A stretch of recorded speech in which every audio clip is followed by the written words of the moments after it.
మన రాష్ట్రంలో ఉన్నటువంటి తెలుగుదేశం పార్టీ నాయకులకి, కార్యకర్తలకి, ప్రజలందరికీ కూడా నా నమస్కారాలండి. ఇంకో విన్నపం చేయదలుచుకున్నాను. ముఖ్యమైన విన్నపం ఇది. ఈవేళ రాష్ట్రంలో ఎన్నికలు ఏ విధంగా జరిగి చూశారు. ప్రజలు మంచి తీర్పు ఇచ్చారు.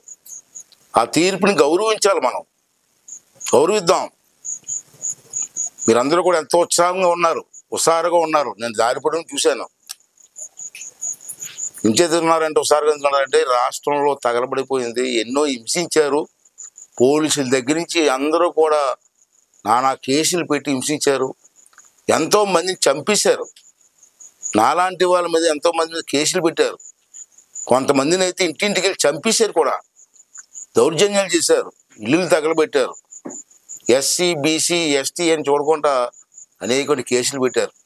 ఆ బాధ మనకుంది. మీ అందరికీ బాధ ఉంది. నేను కాదన్నాను. దాన్ని ప్రతీకారం తీర్చుకోవాల్సిన అవసరం కూడా మనకుంది. తీర్చుకుందాం. అది చట్టపరంగా తీసుకుందాం. నేను వదిలిపెట్టను. చంద్రబాబు నాయుడు వదిలిపెట్టినా నేను వదలను. మన మీద ఎవరైతే కేసులు పెట్టారో, మన కార్యకర్తల మీద ఎవరైతే దౌర్జన్యం చేశారో వాళ్ళందరినీ కూడా కటకటాల పంపిస్తాం. అవసరమైతే వాళ్ళు చర్య తీసుకుంటారు. దాన్ని వదిలిపెట్టే ప్రసక్తి లేదు. ఎంత పెద్దోడైనా విశాఖపట్నంలో భూములు దోపిడీ చేశారు. ఆ భూములు కూడా వదిలిపెట్టే ప్రసక్తి లేదు. ఎంత పెద్దోడైనా, ఐఏఎస్ ఆఫీసర్ అయినా, ఎవడైనా ప్రభుత్వ భూముల్ని, ప్రజల ఆస్తుల్ని ఎంత విచ్చలవిడి దోపిడీ చేశాడో ఆ సైకోగాడు రెడ్డిగాడు ఒకడు ఉన్నాడు, విజయసాయి రెడ్డి. ఆయన్ని కూడా వదలలేను. జ్యుడిషియల్ ఎంక్వైరీ వేసి వాళ్ళందరినీ కటకటాలకు పంపించి ఏర్పాటు చేస్తాను. ప్రజల ఆస్తుల్ని కాపాడుకుందాం. ఇది నా విన్నపం. ఇవాళ చూశారు, రాష్ట్రంలో ప్రశాంతమైన వాతావరణంలో ఎన్నికలు జరిగాయి. అది జగన్మోహన్ రెడ్డి తట్టుకోలేడు. ఎందుకు తట్టుకోలేడు? సైకో. ఈ పాటికి ఇంట్లో టీవీలో బదలకొలిసి ఉంటారు శుభ్రంగా. Psycho mentality. అయినా మనం రెచ్చిపోకూడదు.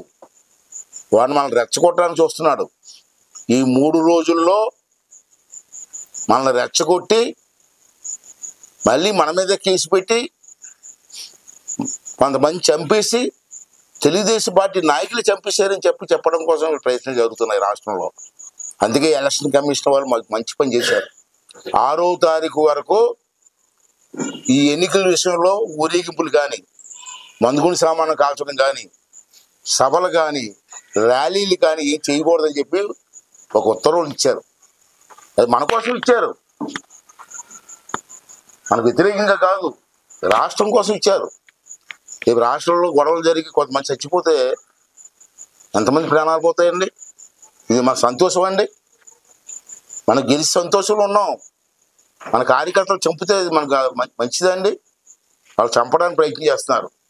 మనం చూసారు, రాయలసీమలో కొన్ని ఊర్లో పెట్రోల్ సీసాలతో పెట్రోల్ బాంబులు తయారు పెట్టుకున్నారు. ఎందుకు పెట్టుకున్నారండి? వాళ్ళు ఓడిపోతారని తెలుసు. ఇవాళ మన ఇళ్ల మీద దాడి చేసి వాళ్ళని హింసించడానికి ప్రయత్నం చేస్తున్నారు. అవకాశం మనం ఇవ్వడానికి వీల్లేదు. దయించి మీ అందరినీ కోరుకున్న దండం పెట్టి మరీ కోరుతున్నాను. 6వ తారీఖు వరకు మీరు ఎక్కడా కూడా ర్యాలీలు తీయొద్దు. ఎవరితో గొడవలు పడవద్దు. దయించి ఎక్కడా కూడా మందుగుండు సామాను కాల్చొద్దు. సభలు పెట్టద్దు. రేపు 9వ తారీఖు చంద్రబాబు నాయుడు గారు ముఖ్యమంత్రిగా ప్రమాణ స్వీకారం చేస్తున్నారు. అప్పుడు వరకు ఒప్పుకు పట్టండి. ప్రమాణ స్వీకారం జరిగిన వెంటనే what is Chandrababu Naidu, what is cabinet అని చెప్పి చూపించే బాధ్యత మేము తీసుకుంటామని చెప్పి ఈ సందర్భం మనం చేస్తున్నాను. అంటే ప్రజలందరూ కూడా సహనంతో దయించి ఓపికగా ఉండండి. మంచి అవకాశం ఇచ్చారు ప్రజలు మనకి. ఎప్పుడు లేని మెజార్టీ ఇచ్చారు. ఆడి ప్రతిపక్ష హోదా కూడా రాలేదు. ఇవాళ ప్రతిపక్ష హోదా కూడా లేదు ఆడికి. అదే అంటాను, ఇప్పుడు కూడా తప్పు చేసిన వాడు దేవుడు క్షమించడండి. అసెంబ్లీలో చంద్రబాబు నాయుడు గారిని వాళ్ళ ఆవిడ్ని తిట్లు మర్చిపోతారు జనం. ఆ రోజు చంద్రబాబు గారిని వాళ్ళ ఆవిడ్ని తిట్లు, ఆ శాపమే ఈరోజు జగన్మోహన్ రెడ్డికి ఇటువంటి గతి పట్టిందన్న విషయాన్ని ప్రజలు కూడా గమనించవలసిన అవసరం ఉంది. భగవంతుడు ఉన్నాడు. మన దృష్టి అంతా ఒకటే. రాష్ట్రాన్ని బాగు చేయడం, ప్రజలకు అండగా ఉండడం, ప్రజలకు మేలు చేయడం.